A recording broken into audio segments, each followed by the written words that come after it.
So this very complicated looking integral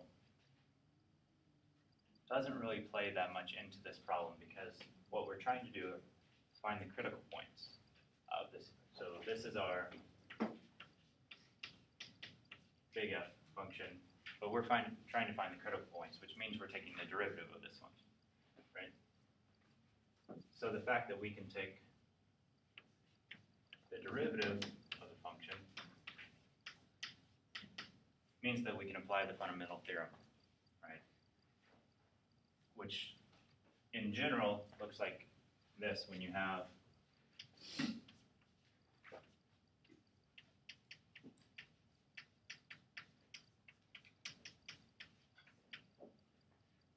when you're taking the derivative of the integral of a function, and these endpoints could be some function of x, then you have the function evaluated at the upper bound times the derivative of that upper bound minus the function evaluated at the lower bound times the derivative of that lower bound. Now for us, what you'll note is that our lower bound here is a constant, which means that this derivative is going to be 0, which times this makes this whole bit 0. So we get the shortened version that looks like you're taking the derivative of the integral of some constant, and then this is just x, which is the nice thing. The derivative of x is 1. So whatever our function was here, we just get out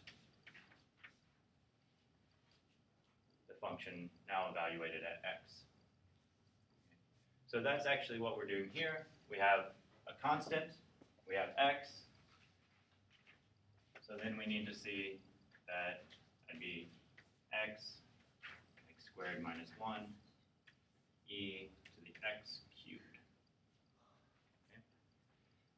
Now to finish this, for critical points, we need to find where this function is equal to 0.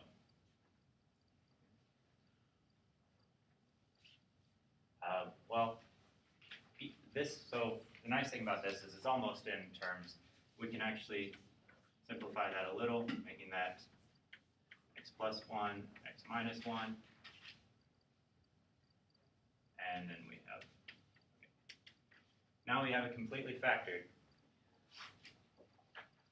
Our exponential part here is never going to equal 0. No matter what x value we put in there, it's not going to equal 0. So that's out of the question. Then we just have these three pieces, which very clearly, because they're already in factored form, we can see that this is true when x is -1, 0, and +1. Okay. So now that gives us critical points. So my little f, which is the derivative of my big F, I have at -1, at 0, and at 1, I have 0 points. These are my critical points. Then I need to look between those to figure out what's happening. So say I put in a -2 or something like that. This is going to be positive. This is going to be negative. This is going to be negative. And this is going to be negative. So we have 3 negatives. So that should be a negative there. All right, if I put in -1/2, I'll have a positive, I'll have a positive, I'll have a negative, and a negative. And I have a positive there. If I put in 1/2, I get a positive, I get a negative, I get a positive, and a positive. So that should be negative. And then if I put in 2, I get a positive, positive, positive, and positive. All right. So this means it's decreasing, it's increasing, it's decreasing, it's increasing. So clearly, if it's decreasing and then increasing, this is a minimum, this then is a maximum, and this is a minimum.